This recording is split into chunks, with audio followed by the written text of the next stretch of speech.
श्री गुरुचरित्र अध्याय 2. हरिनाम घेणारा एक नामधारक शिष्य श्री गुरूंच्या चरणी मन एकाग्र करून शांतपणे आपल्या मार्गाने निघाला होता. चालता चालता तो दमला आणि एका झाडाखाली विसावला. विश्रांती घेत असताना त्याला स्वप्नात एक दिव्य दर्शन झाले. त्याने पाहिले भस्म लेप केलेले, व्याघ्र चर्म धारण केलेले आणि पीतांबर परिधान केलेले एक तेजस्वी योगी त्याच्या समोर उभे आहेत. त्या योगींनी त्याच्या कपाळावर भस्म लावले आणि प्रेमाने म्हणाले, "भिवू नकोस, श्री गुरु तुझ्यासोबत आहेत." नामधारक दचकून जागा झाला. त्याने आजूबाजूला पाहिले, पण कोणीच दिसले नाही. थोडे पुढे गेल्यावर त्याला तोच योगी प्रत्यक्ष समोर उभा दिसला.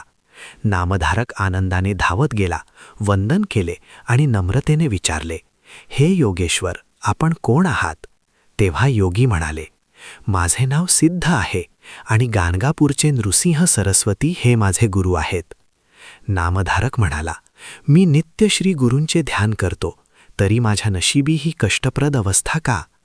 यावर सिद्धांनी त्याला वेदधर्मगुरू आणि संदीपक यांची अद्भुत कथा सांगितली.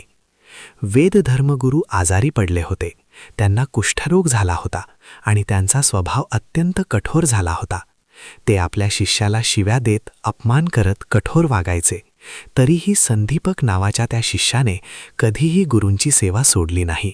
त्याने अत्यंत निष्ठेने आणि प्रेमाने गुरूंची सेवा केली.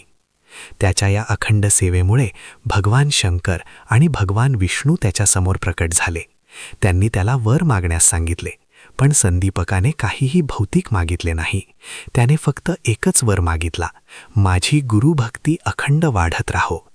त्याच्या या निस्वार्थ भक्तीने गुरु प्रसन्न झाले आणि त्यांनी आशीर्वाद दिला, "तुझ्या स्मरणाने लोकांचे दुःख दूर होईल." या अध्यायातील शिकवण अशी आहे की गुरुभक्तीपेक्षा मोठे काहीच नाही. जो गुरूंच्या चरणी पूर्णपणे शरण जातो त्याला कधीही दुःख स्पर्श करत नाही. व्हिडिओ कसा वाटला हे नक्की सांगा आणि जर तुम्ही दत्त महाराजांचे भक्त असाल तर कमेंटमध्ये श्री गुरुदेव दत्त नक्की लिहा.